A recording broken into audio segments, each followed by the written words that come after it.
Hello YouTube. As you can see, today I'm practicing buttonholes on my Singer 4411. It's a manual buttonholer, and there's a learning curve to things. One of the things I noticed was that, I think it's actually facing this way, when I sewed it, the spacing between left and right on the buttonhole wasn't a good match. So I took a look at the manual, and this is the adjustment for the left side. So if you need to space it out further, you go this direction. If you need to tighten it up, you go towards the negative.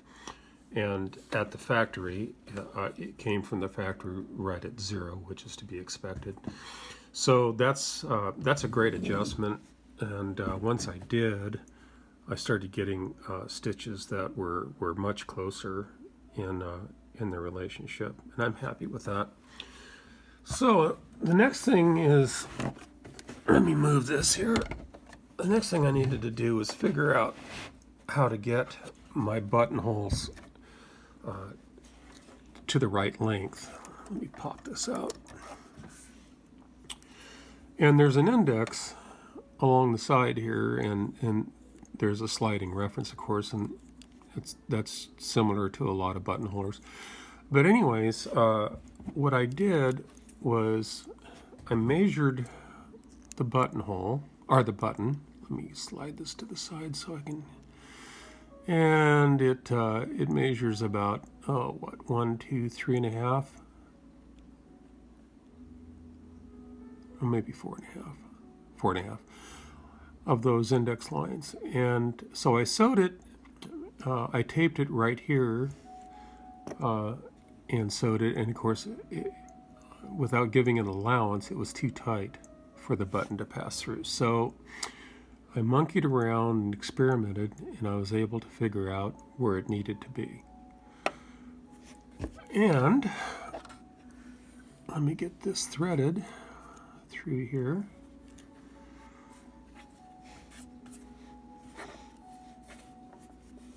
Now all I gotta do, I'm gonna turn some light on here, the camera will react, of course. There we go. Okay, now the trick is to make sure that this is all the way slid until the first indexes are lined up. Let's see if I can find some room on here. I've just about used the whole thing. I can do the top corner.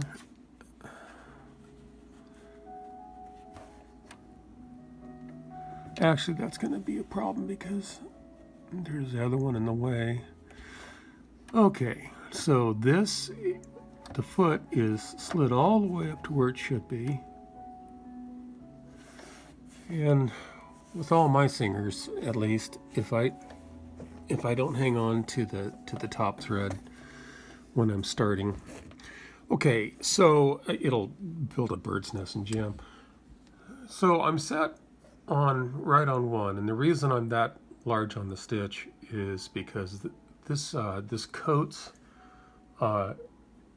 XPHD thread, it's like a 50 weight thread, and if you run it too close, you'll build up too much, and the buttonhole foot will jam.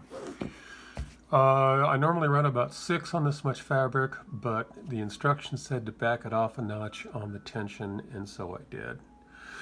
And I'm gonna do the pattern as it says here. I'm going to do the bottom bar tack, I'm going to do the left side, I'm going to do the top bar tack, and then I'm going to do the right side. And I prefer to put one more bar tack in at the bottom.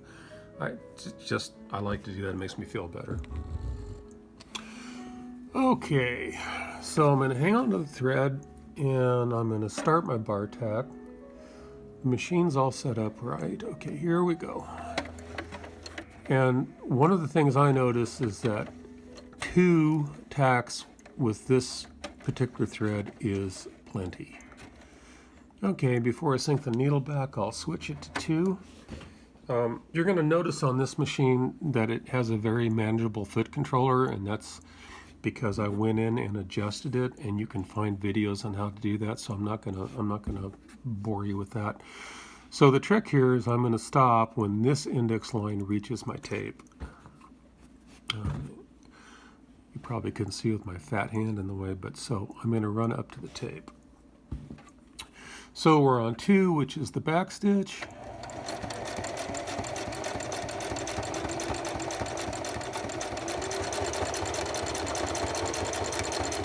Okay, so my index is lined up now with the tape. So I'm going to do the back bar tack by switching to what's number 1 and number 3 identical. Anyways, just a bar tack. That's plenty. Then I'm going to switch to 4, and you can see this buildup right here of thread, and this is heavy thread. So what I'm going to do is I'm going to reach back and give this just a little bit of assistance if it needs it. I'm going to start slow. Okay, we're off and running. Now you'll notice that it jammed there, and that's because I wasn't helping it like I should have been. So bar tack,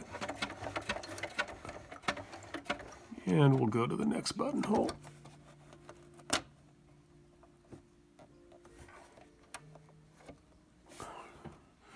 Also, I might be up against some of these other buttonholes, which would be abnormal. So I'm going to come even further down. I'm going to come all the way to the bottom of the fabric. Okay.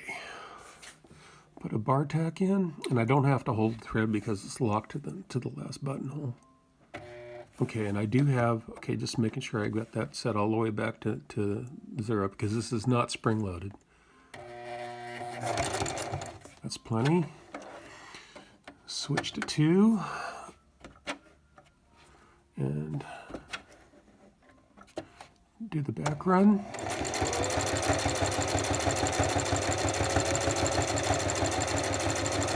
Okay, I'm even with my masking tape that I marked there, and then do the back bar tack. That's plenty. And then lift the needle so it doesn't fight. Put it on 4, and this time I'm going to be ready to help it in case it tries to jam up.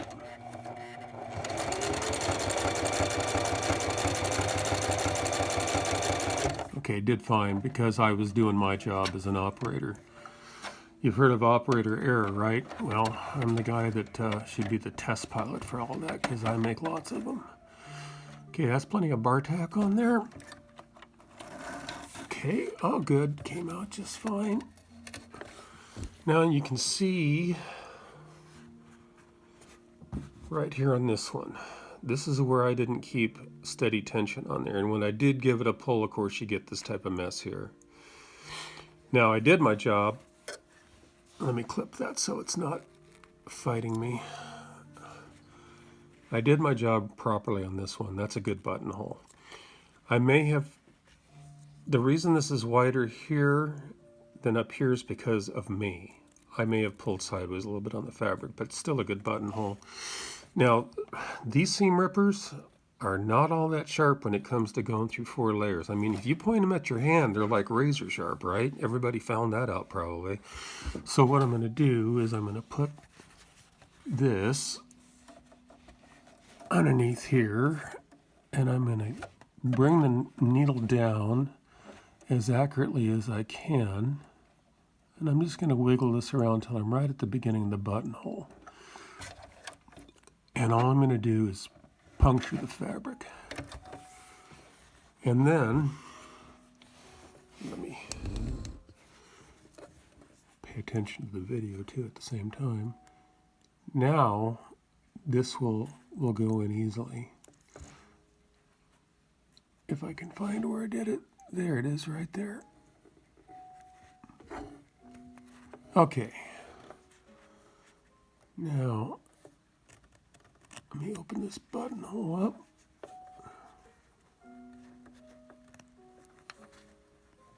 Hold on to it right, huh? And let's test it and see how it does with the button.